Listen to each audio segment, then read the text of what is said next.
তো বন্ধুরা, উড়ানের আজকের এপিসোডে আমরা দেখতে পারবো মহারাজকে পূজা বলছে তোমার অতীত ঘাটার জন্য আমি তোমার সেই স্কুলে যাব। মহারাজ যেতে না বললো, বললো কিছুতেই তুমি যাবে না। আমি ঘুমের মধ্যে কি বলেছি সেটা তুমি রেকর্ড করে রেখেছো, তা কিন্তু হবে না, তোমাকে আমি কিছুতেই যেতে দিব না। তো পূজা তো জিদ করে রয়েছে যে আমি যাবই, তোমার সম্পর্কে সমস্ত কিছু আমি খুঁজে বের করে নিয়ে আসবো।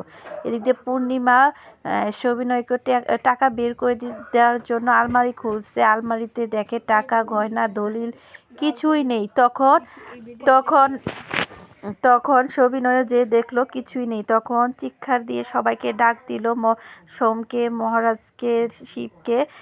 পূর্ণিমা ডাক দিল, তখন সোম আসলো। আসার পরে বলল, তোর বউর কাছে আমি চাবি দিয়ে থুয়ে গিয়েছিলাম, এখন দেখছি আলমারিতে কিছুই নেই, এগুলো সে কোথায়, তাকে ডাক। তখন সোম বলল, আমিও তো তাকে খুঁজে পাচ্ছি না। তখন সোম যে আলমারি চেক করলো, আলমারিতে সত্যি কিছু নেই। তখন শিব আসলো, এসে বলল, মা জানো, রাত্রের বেলা আমি পানি খেতে উঠেছিলাম, তখনই দেখলাম ফটকে যে বড় একটা লাগেজ নিয়ে দরজার বাহিরে চলে গেল। এ কথা শোনার পরে শিবকে মারতে যাচ্ছে সোম। তুই আমার সোনার নামে মিথ্যা কথা বলছিস কেন রে? তুই আমার সোনার নামে মিথ্যা কথা বলবি না। শিব বলল, হ্যাঁ মিথ্যা কথা, ফোটের বর। তখনই এই প্রিয়াঙ্কাকে সবাই ফোন দিল, কিছুতেই প্রিয়াঙ্কা ফোন দিল না। এদিক দিয়ে মহারাজ এই বক্সিং খেলছিল, তখনই ওর বাবা ডেকে আনলো, বললো এরকম এরকম ঘটনা।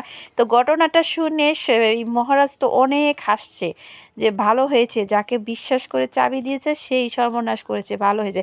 কিন্তু পূর্ণিমা কিছুতেই নত হচ্ছে না। পূর্ণিমা বলছে, আমার বিশ্বাস কখনো ভুল হতে পারে না।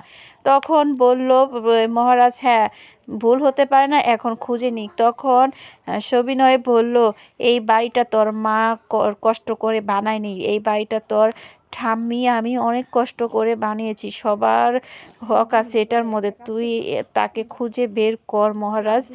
তো পূজাও বলল, তুমি এই বাড়ির জন্য তোমাকে কিছু করতেই হবে, তুমি প্রিয়াঙ্কা দিদিকে খুঁজে বের করো, আমাদের বাড়ির দলিলটা নাও। তখন মহারাজ বলল, তোমার কথাই আমি এগুলো করব না, আমি আমার বাবার কথাই করব।